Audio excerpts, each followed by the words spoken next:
Okay, so the thing is that even if you know about conscious manifestation, which is basically consciously deciding what happens in your life through like basically deciding what you give your validation to in your mind, law of assumption, everything like that, you can still slip into autopilot sometimes.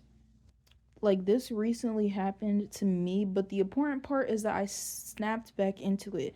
And I say snapped back into it because I knew the knowledge of consciously deciding, but I had went into autopilot.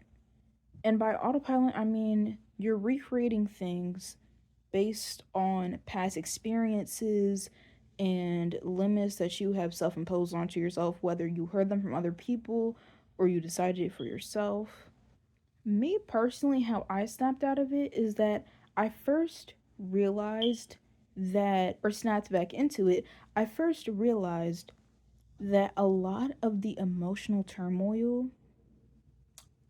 was coming from me validating things that I did not want.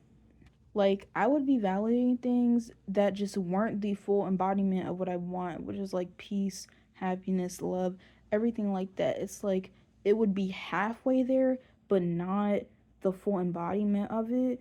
And then it put me in my feelings. And when I'm in my feelings, I physically feel it in my heart. I don't know if that's healthy, but that's just my personal truth. So I kept noticing that I felt this feeling in my heart and that I would start crying. So I was like, what's going on?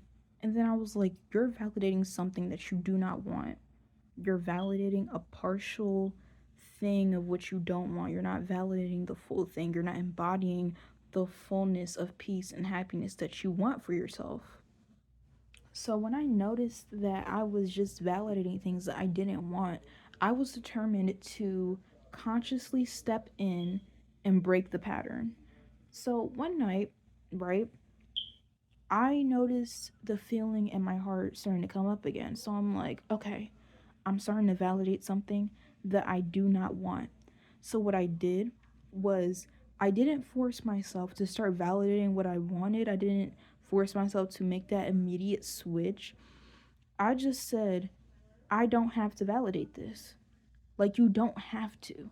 This is me talking to myself. I'm like, you don't have to validate this, which is what you don't want. It's not fully what you want. You don't have to validate it. And also, it's putting you in your feelings. So you know it's something that you don't want.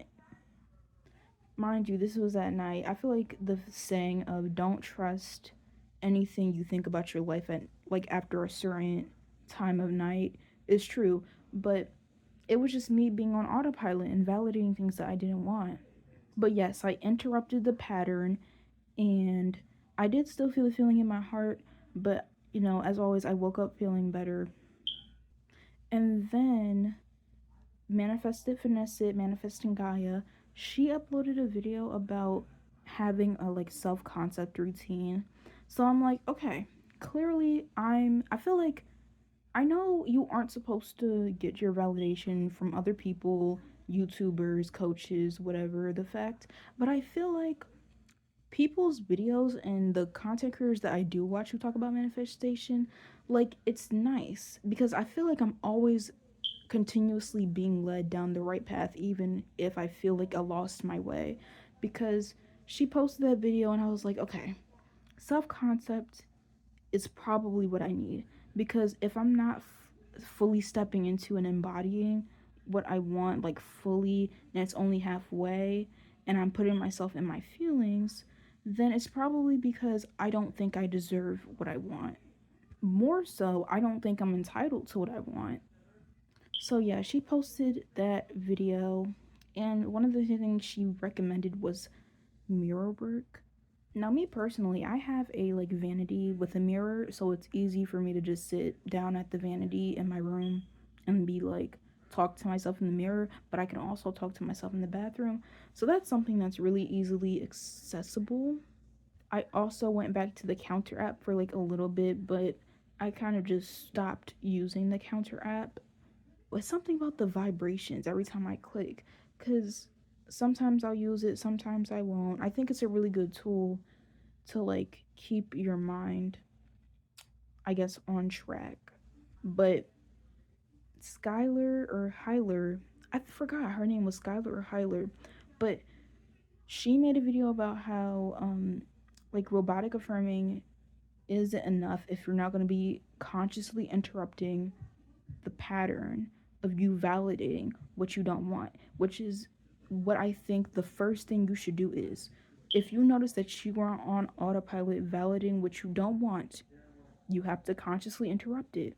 I feel like that's the first step. And then self concept, which is what my manifesting Gaia posted about. She posted about a routine, but she has many other videos about self concept. So I'll link the videos that I referenced down below, both Hyler and Manifesting Gaia. I'll probably put her whole self concept playlist. But yeah, I hope this helps you. Maybe if this resonated with you, you kind of might have the steps to kind of snap back into it, kind of get to consciously deciding and, not recreating. Because I'm like, I do not want to recreate based on my past. I do not want to. I keep, I really don't. That's something that I really would like to leave behind, actually, especially as I go into adulthood. But it's crazy. I've been consuming like manifestation content ever since I was like literally 13 and 14 years old. So I think I got a good grip. Like every time I return back to practicing, I feel like I get a better and better grip on what it's really about. It's really about what you're validating in your mind. Yeah, make sure to like, share, subscribe if this helped you. But that's it. Bye.